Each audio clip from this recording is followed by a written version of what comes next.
سلامونه ملګرو، امید ده چې تاسو ټول روغ جوړ یاست او ژوند مو ښه روان وي. د څلور څلوېښتم درس سره زه ستاسو خدمت کې حاضر یم. نننی درس چې کوم دی هغه هم پاسې کمپوزې فعل ماضي یا تېره شوې زمانه په باره کې دی. نننی درس وړوکی اسانه دی خو ډېر مهم درس دی. لکه څرنګه چې په تېر سوي درې څلوېښتم درس کې ما په اتخ باندې خبرې کړې، په پاسې کمپوزې کې داسې به نن اواغ باندې زه خبرې کوم چې اواغ څه ته وایي، څنګه یې موږ په پاسې کمپوزې کې دې نه استفاده کوو. اواغ خو تاسو ټول پیژنئ، خبرې پرې ما کړي، ځان له ویډیو مې پرې هم جوړې کړي، او که تاسو پرې نه پوهېږئ چېرته، نو تاسو لاړ شئ زما تېره شوې ویډیوګانو کې اواغ باندې مکمل ما درس ورکړی، اواغ او اتخ باندې تاسو کتلی شئ. دا ډېر زیات استفاده ترې کېږي، ډېر ضروري دی، ولې ډېر اسانه هم دی. صحیح دی. نو اواغ څه ته وایي، څه معنا لري، او څنګه په پاسې کمپوزې کې موږ دې نه استفاده کولی شو. اواغ چې کوم دی د معنا دا to have انګلیسي کې موږ وایو لرل، ملکیت. مثال زه یو کتاب لرم، زه یو موټر لرم، زه یو کمپیوټر لرم. صحیح دی. لرل، ملکیت. صحیح دی. یا انګلیسي کې موږ ته to have وایو. صحیح دی. نو اواغ به څنګه موږ پاسې کمپوزې کې استفاده کوو، راځئ چې درس شروع کړو. ښه، دلته ما د مختلفو ضمیرونو سره دلته راوړي دي چې تاسو په دې باندې پوه شئ. اواغ لکه اولنی کوم دی ژ او. صحیح دی. ژ او، دا او چې کوم دی دا د اواغ پاسې کمپوزې حالت دی، یعنی دویم حالت دی. د اواغ فعل او چې کوم دی دا دویم حالت ته چې کله دا واړی، یعنی پاسې کمپوزې کې موږ تېره شوې زمانه کې کله موږ یو فعل استعمالو، نو موږ یې دویم حالت ته اړوو. صحیح دی. پارتیسیپ پاسې. صحیح دی. نو هغه چې کوم دی او دی، ژ او. صحیح دی. tu as eu، il y a، elle a eu، nous avons eu، vous avez eu. صحیح دی. il y a، ils ont eu. صحیح دی. وبخئ. il y a مطلب زه به یو سره ووایم، ils ont eu، ils ont eu. صحیح دی.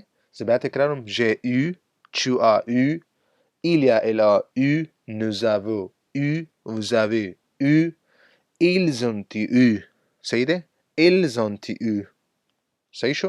دا اواغ په پاسې کمپوزې کې، یعنی موږ چې کله په ماضي کې دی نه او نه استعمالو. دې معنا شو ژ او مطلب I have had یا I had، ما لرودو. صحیح دی. مثال j'ai eu une voiture، ما یو موټر لرودو. صحیح دی. صحیح دی. نو دغسې دې دپاره موږ اواغ استعمالو چې موږ تېره شوې زمانه کې یو خبره کوو چې ما دا شی په تېره شوې زمانه کې لرودو، داسې و، نو بیا موږ اواغ نه استفاده کوو. صحیح دی. مخکې ځو، ما یو دوه مثاله هم دلته تاسو ته جوړ کړي دي. صحیح دی. ډېر اسانه دی. نو زه کوم یو دوه مثاله تاسو لپاره راوړي دي. j'ai eu des fleurs pour la fête des mères. j'ai eu des fleurs pour la fête des mères. وای ما چې کوم دی ګلان را سره وو، مثال د مور ورځې دپاره. صحیح دی. مطلب I had flowers جمع دی. صحیح دی. ما سره ګلان وو pour la fête des mères، مور ورځې دپاره. صحیح دی. mother day، مور ورځې دپاره. صحیح دی. j'ai eu des fleurs pour la fête des mères. صحیح دی. j'ai eu une super voiture، I had a super car، ما سره یو ښه موټر وو تېره شوې زمانه کې. صحیح دی. نو دا دوه مثاله دي. زه بیا تکرارم، j'ai eu des fleurs pour la fête des mères، j'ai eu une super voiture. صحیح دی. نو مننه ملګرو، دا اوس موږ نننی درس ډېر اسانه، ډېر وړوکی، ولې ډېر مهم درس. صحیح دی. ملګرو، تاسو په اواغ سره پاسې کمپوزې کې جملې جوړې کړئ، پریکټس پرې وکړئ، د یو بل نه سوالونه وکړئ، په جملو کې استفاده وکړئ. څومره چې تاسو خبرې کوئ، څومره چې تاسو پریکټس کوئ، څومره چې تاسو استعمالوئ، دومره به تاسو دا زده کوئ. صحیح دی. نو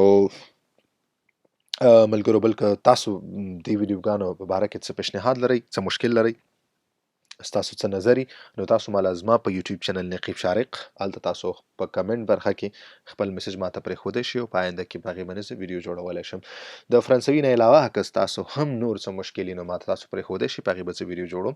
لکه ما څه ویډیوګانې تر دا دمه جوړې کړي هم دي، او زه به نورې هم جوړوم، لکه فامیل څنګه راوستل دي، لیسنس څنګه هلته اخیستل دي، په کاف کې ځان څنګه ثبتول دي، په لومپلواکي څه ثبتول دي، هغه څه خدمات ورکوي.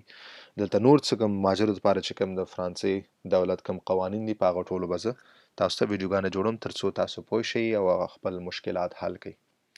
نو مننه ملګرو، تر بل ویډیو پورې ښه وخت.